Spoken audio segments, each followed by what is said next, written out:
ನಮಸ್ತೆ ವಿದ್ಯಾರ್ಥಿಗಳೇ. ಇವತ್ತಿನ ತರಗತಿಯಲ್ಲಿ ನಾವು MB ಹೂಗಾರವರ ಒಂದು ಕವನ ಯಶೋಧರೆಯ ಶೋಕಗಾಥೆ ಅನ್ನುವಂಥದ್ದು.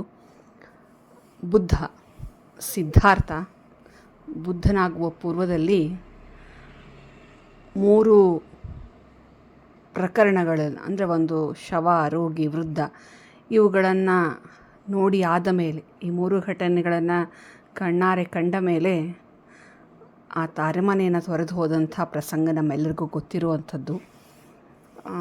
ಸಿದ್ಧಾರ್ಥನೇನೋ ಬುದ್ಧನಾಗಲು ಹೊರಟಂಥ ಪ್ರಯಾಣ ಗೊತ್ತು, ಆದರೆ ಸಿದ್ಧಾರ್ಥನ ಹೆಂಡತಿಯಾದಂಥ ಯಶೋಧರೆ ತನ್ನ ಪತಿಯಿಂದ ದೂರಾಗಿ ಅನುಭವಿಸಿದಂಥ ನೋವು ವಿರಹಗಳನ್ನು ಕವಿಗಳು ಈ ಪದ್ಯದಲ್ಲಿ ಕಟ್ಟಿಕೊಡ್ತಾರೆ. ಕವಿ ಪರಿಚಯವನ್ನು ನೋಡೋಣ. ಡಾಕ್ಟರ್ MB ಹೂಗಾರವರು ಶಿವಾನಂದ ಮಹಾವಿದ್ಯಾಲಯದಲ್ಲಿ ಕನ್ನಡ ಪ್ರಾಧ್ಯಾಪಕರಾಗಿ ಸೇವೆ ಸಲ್ಲಿಸಿದ್ದಾರೆ. ಪ್ರಸ್ತುತ ಈಗ ವಿಶ್ರಾಂತಿ ಜೀವನವನ್ನು ಕಳೀತಾ ಇದ್ದಾರೆ. ಮೂಲತಃ ಬಾಗಲಕೋಟೆ ಜಿಲ್ಲೆಯ ಜಮಖಂಡಿ ತಾಲೂಕು ಹುನ್ನೂರಿನಲ್ಲಿ 1953ರಲ್ಲಿ ಜನಿಸ್ತಾರೆ. ಇವರು ಜಮಖಂಡಿಯ ಕಲಾ ಮತ್ತು ವಿಜ್ಞಾನ ಕಾಲೇಜಲ್ಲಿ BA ಮತ್ತು ಕರ್ನಾಟಕ ವಿಶ್ವವಿದ್ಯಾಲಯ ಧಾರವಾಡದಲ್ಲಿ MA ಪದವಿಯನ್ನು ಪಡಿತಾರೆ. 1989ರಲ್ಲಿ ಶರಣರ ಆಂದೋಲನ ಹಾಗೂ ಹೊಸ ಸಮಾಜದ ಪರಿಕಲ್ಪನೆ ಅನ್ನುವಂಥ ವಿಷಯ ಕುರಿತು PhD ಪ್ರಬಂಧವನ್ನು ಪಡೆದಿದ್ದಾರೆ. ಅಲ್ಲದೆ PhD ವಿದ್ಯಾರ್ಥಿಗಳಿಗೆ ಮಾರ್ಗದರ್ಶಿ ಕೂಡ ಆಗಿ ಕೆಲಸ ಮಾಡಿದ್ದಾರೆ. ಇದುವರೆಗೂ ಇವರು ಸುಮಾರು 35 ಕೃತಿಗಳನ್ನು ರಚನೆ ಮಾಡಿರುವಂಥದ್ದು. ಅವರ ಈ ಸಾಹಿತ್ಯ ಸಾಧನೆಗೋಸ್ಕರ ಅವರಿಗೆ DS ಕರ್ಕಿ ಪ್ರಶಸ್ತಿ, ವಚನ ಸಾಹಿತ್ಯ ಅಡ್ವೈಸರ್ ಪ್ರಶಸ್ತಿ, ಹಾಗೆ ನನ್ನವ್ವ ಕೃತಿಗೆ ಕಸಾಪ ಪ್ರಶಸ್ತಿ, ಬೇಂದ್ರೆ ಪ್ರಶಸ್ತಿ, ಇಲ್ಕಲ್ ಮಹಾಂತ ಗುರು ಕಾರುಣ್ಯ ಪ್ರಶಸ್ತಿ, ಹಾಗೆ ನವಕಲ್ಯಾಣ ಮಠದ ಸುವರ್ಣ ಪ್ರಶಸ್ತಿ, ಆಜೂರೆ ಪ್ರಶಸ್ತಿ, ಕನ್ನಡ ಕುಲೋದ್ಧಾರಕ ಪ್ರಶಸ್ತಿಗಳು ಕೂಡ ಲಭಿಸಿವೆ. ಅಲ್ಲದೆ ಆಕಾಶವಾಣಿ ಧಾರವಾಡದಲ್ಲಿ ಇವರ ಭಾಷಣ, ಚಿಂತನಾ ಕಾವ್ಯ, ವಚನ ವಿಶ್ಲೇಷಣೆ, ಕೀರ್ತನಾ ವಿಶ್ಲೇಷಣೆಗಳು ಸಹ ಸಂದರ್ಶನದಲ್ಲಿ ಪ್ರಕಟ ಆಗಿವೆ. ಪ್ರಸ್ತುತ ಅವರ ಯಶೋಧರೆಯ ಶೋಕಗಾಥೆ ಅನ್ನುವಂಥ ಕವನವನ್ನು ಅವರ ಯಶೋಧರೆಯ ಶೋಕಗಾಥೆ ಅನ್ನುವಂಥ ಕವನ ಸಂಕಲನದಿಂದಲೇ ಆಯ್ಕೆ ಮಾಡಿಕೊಳ್ಳಲಾಗಿರುವಂಥದ್ದು. ನಾನು ಕವಿತೆಯ ಸಾರಾಂಶವನ್ನು ಇಲ್ಲಿ ಹೇಳ್ತಾ ಹೋಗ್ತೀನಿ. ಯಶೋಧರೆಯ ಶೋಕಗಾಥೆ ಈ ಪದ್ಯ ಸಿದ್ಧಾರ್ಥ ಅಂದರೆ ಬುದ್ಧ ಸಂಸಾರವನ್ನು ತ್ಯಜಿಸಿ ಹೋದಾಗ ಅವನ ಪತ್ನಿ ಯಶೋಧರೆ ಅನುಭವಿಸಿದಂಥ ತೀವ್ರ ದುಃಖ ಮತ್ತು ಆಕೆ ಮನದ ವಿಷಾದವನ್ನು ಈ ಪದ್ಯ ಚಿತ್ರಿಸ್ತದೆ.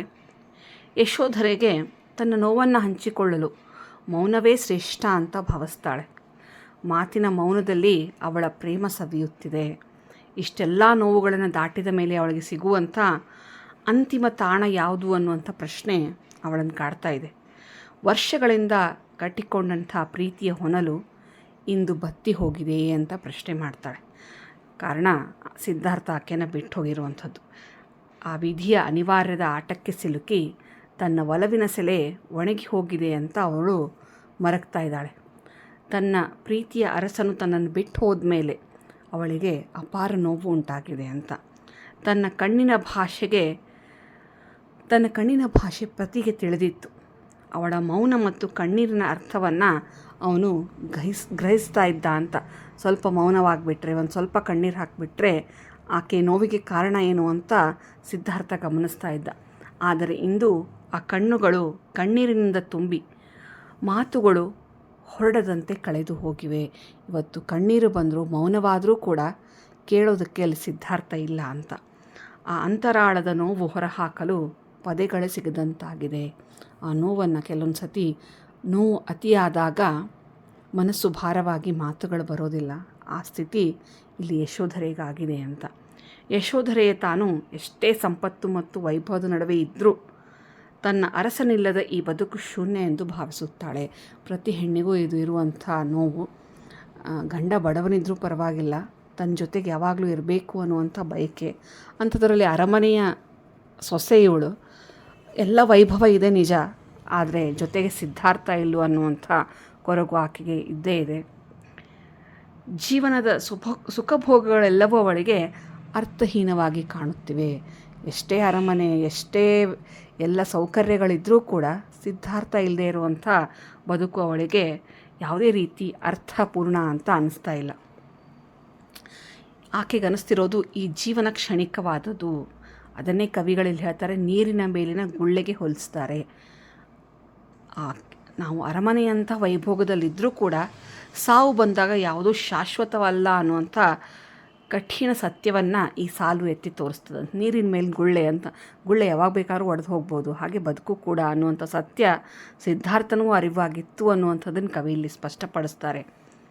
ಹಸುವಿನ ಹಾಲನ್ನು ಕರು ಕುಡಿಯುವಾಗ ಹಸುವಿನ ಮುಖದಲ್ಲಿ ಆನಂದದ ಕಣ್ಣೀರು ಹರಿತದೆ. ಅದೇ ರೀತಿ ಮಗನಾದ ರಾಹುಲನಿಗೆ ಹಾಲುಣಿಸುವಾಗ ತಾಯಿಯ ಎದೆಯಲ್ಲಿ ಪ್ರೀತಿ ಹೋಗ್ತದೆ. ಇದು ಲೌಕಿಕ ಸಂಬಂಧಗಳ ನಡುವಿನ ಗಾಢವಾದ ಬಾಂಧವ್ಯವನ್ನು ಸೂಚಿಸ್ತದೆ. ಅರ್ಥಾತ್ ಆ ಮಗುವಿಗೆ ಹಾಲು ಕುಡಿಸೋದು ತಾಯಿಯ ಕರ್ತವ್ಯ, ಬೆಳೆಸಬೇಕಾದಂಥ ತಾಯಿಯ ಕರ್ತವ್ಯ. ಆದರೆ ಆ ಮಗು ಬೆಳೆದು ನಿಂತಾಗ ತಂದೆ ಎಲ್ಲಿ ಅಂತ ಪ್ರಶ್ನಿಸಿದಾಗ ಆಕೆ ಏನು ಜವಾಬನ್ನು ಕೊಡಬೇಕು, ಉತ್ತರವನ್ನು ಕೊಡಬೇಕು ಅನ್ನೋದು ಆಕೆ ಮನಸ್ಸಿನಲ್ಲಿರುವಂಥ ತಳಮಳ. ಮನುಷ್ಯ ಸಂಸಾರದ ಮಾಯೆ, ಮಮಕಾರ, ಹಸಿವು ನೀರಡಿಕೆಗಳನ್ನು ಮರೆತು ಆಧ್ಯಾತ್ಮದ ಹಾದಿಯಲ್ಲಿ ಸಾಗುವಾಗ ಎದುರಾಗುವ ಸಂಘರ್ಷವನ್ನು ಈ ಪದ್ಯ ಚಿತ್ರಿಸ್ತದೆ. ಇದು ಬಹಳಷ್ಟು ಸರಿ ಬಹಳ ಜನರಿಗೆ ಆಗ್ತದೆ. ಎಷ್ಟೋ ಸರಿ ತನ್ನ ಪತಿಯನ್ನು ಅಥವಾ ತನ್ನ ಮಗನನ್ನು ಯಾವುದೋ ಮಠಕ್ಕೆ ಸ್ವಾಮೀಜಿಯನ್ನು ಮಾಡಬೇಕಾದ್ರೆ ಅಥವಾ ಆತನನ್ನು ಬಿಟ್ಕೊಡ್ಬೇಕಾದಂಥ ಪರಿಸ್ಥಿತಿ ಬಂದಾಗ, ಆಧ್ಯಾತ್ಮಿಕ ಹಿನ್ನೆಲೆಯಲ್ಲಿ ಬಿಟ್ಕೊಡ್ಬೇಕು ಅಂದಾಗ ಎಂಥವರಿಗಾದರೂ ಇದು ಒಂದು ಕಷ್ಟ ಅಂತ. ಅದು ಇಲ್ಲಿ ಆ ಯಶೋಧರೆಗೂ ಕೂಡ ಆಗ್ತಾಯಿದೆ. ಆ ಕಂದನ ಮುಖವನ್ನು ನೋಡಿ ಮನಸ್ಸು ಕಲ್ಲಾಗಿಸಿಕೊಳ್ಳುವುದು ಕಷ್ಟವಾದರೂ ಶಾಶ್ವತ ಸುಖವನ್ನು ಅರಸಿ ಹೊರಟವನಿಗೆ ಈ ಲೌಕಿಕ ಬಂಧನಗಳು ಅಡ್ಡಿಯಾಗುತ್ತವೆ. ಮಗುವಿನ ಮುಖವನ್ನು ನೋಡಿ ತನ್ನ ಮನಸ್ಸನ್ನು ಕಲ್ಲು ಆಗಿಸಿಕೊಂಡಂಥ ಯಶೋಧರೆಗೆ ಒಂದು ಕ್ಷಣ ಆ ಸಿದ್ಧಾರ್ಥನಿಗೆ ಎಂಥ ಕಲ್ಲು ಹೃದಯ ಇರಬೇಕು, ಆ ಸಣ್ಣ ಮಗುವನ್ನು ತನ್ನನ್ನು ಬಿಟ್ಟು ಹೋಗಿರ್ಬೋದಲ್ಲ ಅಂತ. ಆದರೆ ಶಾಶ್ವತ ಸುಖವನ್ನು, ಆಧ್ಯಾತ್ಮ ಸುಖವನ್ನು ಅರಸಿ ಹೊರಟಂಥವನಿಗೆ ಇವೆಲ್ಲ ಅಡ್ಡಿ ಆಗಲಿಕ್ಕೆ ಸಾಧ್ಯ ಇಲ್ಲ ಅಂತ. ಹಸಿದ ಹೊಟ್ಟೆಯನ್ನು ಮರೆತು ಏನನ್ನಾದರೂ ತಿಂದು ಹೊರಟ್ರೆ ಅಲ್ಪಕಾಲದ ತೃಪ್ತಿ ಸಿಗ್ಬೋದು, ಆದರೆ ಶಾಶ್ವತ ನೆಮ್ಮದಿಗಾಗಿ ಆತ್ಮದ ಅನ್ವೇಷಣೆ ಮುಖ್ಯ ಅನ್ನುವಂಥದ್ದು ಇಲ್ಲಿ ಪ್ರಮುಖವಾಗಿದೆ ಅಂತ. ಸ್ವಲ್ಪ ಹಸಿವಾದರೆ ಭೌತಿಕವಾಗಿ ನಮಗೆ ಏನಾದರೂ ತಿಂದುಬಿಡ್ಬೋದು. ಆದರೆ ಅಧ್ಯಾತ್ಮದ ಹಸಿವೇನು ಅಂತಂದರೆ ಅದು ನಿರಂತರವಾದಂಥ ಅನ್ವೇಷಣೆ ಇರ್ತದೆ ಅನ್ನುವಂಥದ್ದು. ನೆನಪಿನ ಬತ್ತಿಯನ್ನು ಕಣ್ಣೀರಿನಲ್ಲಿ ಅದ್ದಿ ದೀಪ ಹಚ್ಚುವ ಬಗ್ಗೆ ಕವಿ ಇಲ್ಲಿ ಪ್ರಸ್ತಾಪ ಮಾಡ್ತಾರೆ.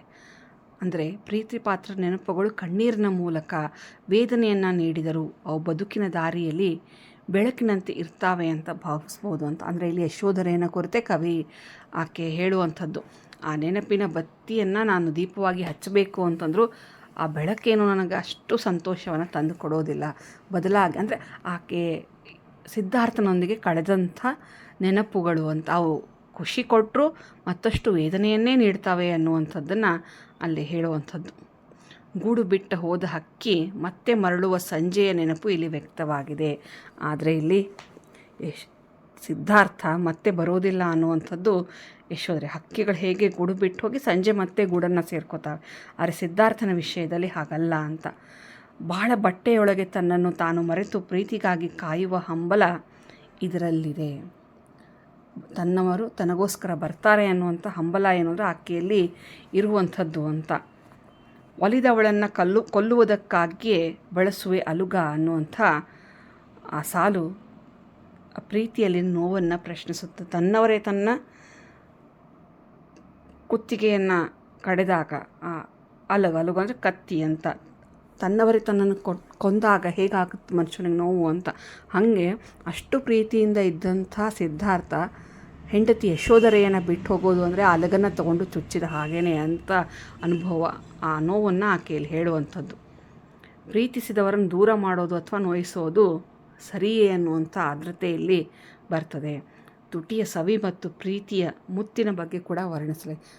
ಮುತ್ತಿದ್ದರೇನಂತೆ ಅನ್ನುವಂಥ ಒಂದು ಸಾಲು ಆ ಪದ್ಯದಲ್ಲಿ ಬರ್ತದೆ. ಚುಂಬನ ಅಥವಾ ಮುತ್ತು ಅನ್ನುವಂಥ ಪ್ರಸ್ತಾಪ ಬರ್ತದೆ. ಹಿಂದೆ ಆ ಸಿದ್ಧಾರ್ಥನ ಮುತ್ತು ಏನು ಅಂತಂದರೆ ಆಕೆಗೆ ರೋಮಾಂಚನ ಕೊಡ್ತಾ ಇತ್ತು, ಆದರೆ ಈಗ ಅದು ಇಲ್ಲ ಅನ್ನುವಂಥದ್ದು ಅನ್ನುವಂಥದ್ದನ್ನು ಇಲ್ಲಿ ಹೇಳ್ತದೆ. ಆದರೆ ಕೇವಲ ನೆನಪು ಮಾತ್ರ ಇದೆ ಅಂತ. ಪ್ರೀತಿ ಇಲ್ಲದೆ ಇರುವಂಥ ಜೀವನದಲ್ಲಿ ಯಾವುದೇ ಸಿಹಿ ಆಗಿರೋದಿಲ್ಲ ಅನ್ನುವಂಥದ್ದು ಆ ಒಂದು ಭಾವ ಅಂತ. ಕಾಮ ಅಥವಾ ಆಸೆಯನ್ನು ಗೆಲ್ಲೋದು ಬಹಳ ಕಷ್ಟದ ಕೆಲಸ. ಆಸೆಯನ್ನು ಗೆದ್ದವನೇ ನಿಜವಾದ ಅರಸ. ಆಸೆಗಳಿದ್ದಿದ್ರೆ ಈ ಜಗತ್ತಿರ್ತಿರಲಿಲ್ಲ. ಒಂದು ವೇಳೆ ಬ್ರಹ್ಮನೂ ಆಸೆ ಪಡೆದಿದ್ದರೆ ಈ ಜೀವರಾಶಿಯನ್ನು ಸೃಷ್ಟಿ ಮಾಡೋಕ್ಕಾಗ್ತಿರ್ಲಿಲ್ಲ ಅಂತ ಆಸೆಯ ಮಹತ್ವ ಅನಿವಾರ್ಯತೆಯನ್ನು ಕವಿ ತಿಳಿಸ್ತಾರೆ. ಅಂದರೆ ಯಶೋಧರೇನೂ ಆಯಿತು, ಹಾಗೆ ಲೌಕಿಕ ಬದುಕಿನ ಬಗ್ಗೆನೂ ಹೇಳ್ತಾರೆ. ಜೀವ ಹೋಗುವ ಮೊದಲು ದೈವತ್ವ ಮುಕ್ತಿಯನ್ನು ಕಾಣಬೇಕನ್ನೋಂಥ ಹಂಬಲ ಇದೆ. ಆದರೆ ವಿರಹದ ಬೇಗೆ ಮನಸ್ಸನ್ನು ಸುಟ್ಟು ಬೂದಿ ಮಾಡುತ್ತಿದೆ ಅಂತ ಯಶೋಧರೆ ದುಃಖ ವ್ಯಕ್ತಪಡಿಸ್ತಾ ಇದ್ದಾಳೆ. ಆತನೇನೋ ದೈವತ್ವ ಬೇಕು, ಮುಕ್ತಿ ಬೇಕು ಅಂತ ಹೋದ, ಆದರೆ ಯಶೋಧರೆಯ ವಿರಹ ಬೇಗನೆ ಇಲ್ಲಿ ಆಕೆಯನ್ನು ಸುಡ್ತಾ ಇದೆ ಅಂತ. ಆತನ ನೆನಪುಗಳು, ನೋವುಗಳು ಆಕೆಯನ್ನು ಬಾಹ್ಯ ರೂಪವನ್ನು ಕುರೂಪಗೊಳಿಸ್ತಾ ಇವೆ ಅನ್ನುವಂಥದ್ದನ್ನು ಕವಿ ವ್ಯಕ್ತಪಡಿಸ್ತಾರೆ. ಪ್ರೀತಿಯಲ್ಲಿ ಮಾಧುರ್ಯವಿಲ್ಲದಿದ್ದರೆ ಕೇವಲ ಚುಮ್ಮನೆಗಳಿಂದ ಯಾವುದೇ ಪ್ರಯೋಜನ ಇಲ್ಲ.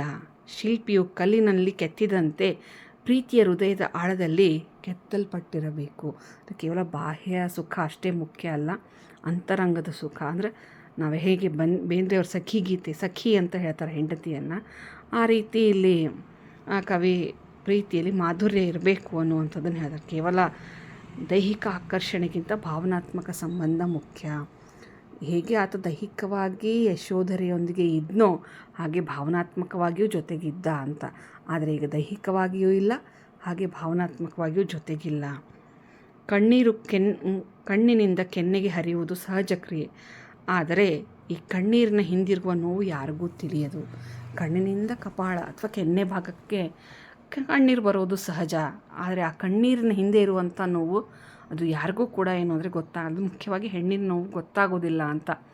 ಆ ಹಳೆಯ ಸವಿನಂಪುಗಳು ಮಾಸು ಹೋಗದೆ ಮನಸ್ಸಿನಲ್ಲಿ ಹಾಗೆ ಉಳಿತವೆ ಅನ್ನುವಂಥದ್ದನ್ನು ಈ ಕಣ್ಣೀರು ಹರಿಯುವಂಥ ಉದಾಹರಣೆಯೊಂದಿಗೆ, ಅಂದರೆ ಕಣ್ಣೀರು ಬತ್ತಿ ಹೋಗಿಬಿಡ್ಬೋದು, ಆದರೆ ಅದರ ಹಿಂದಿರುವಂಥ ಆಕೆಯ ನೋವು ಏನು ಅಂದರೆ ಅಲ್ಲಿ ಬತ್ತಿ ಹೋಗಲಾರದು ಅಂತ. ಜಡೆಯನ್ನು ಬೆಳೆಸಿ ದೀರ್ಘಕಾಲದ ಕಡೆಗೆ ಕುಳಿತು ತಪಸ್ಸು ಮಾಡೋದರಿಂದ ಮೈಮೇಲೆ ಹುತ್ತ ಬೆಳೆಯುವುದವರು ಇದ್ದಾರೆ. ಮಳೆ ಬಿಸಿಲು ಚಳಿಯನ್ನು ಲೆಕ್ಕಿಸದೆ ನಿರಂತರ ಧ್ಯಾನದಲ್ಲಿ ಮಗ್ನರಾದವರು ಇದ್ದಾರೆ.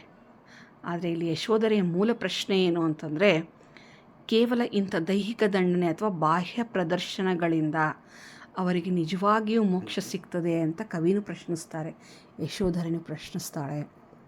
ಆತನೇನೋ ತನಗೆ ಮೋಕ್ಷ ಬೇಕು ಅಂತ ಹೊರಟೋದ.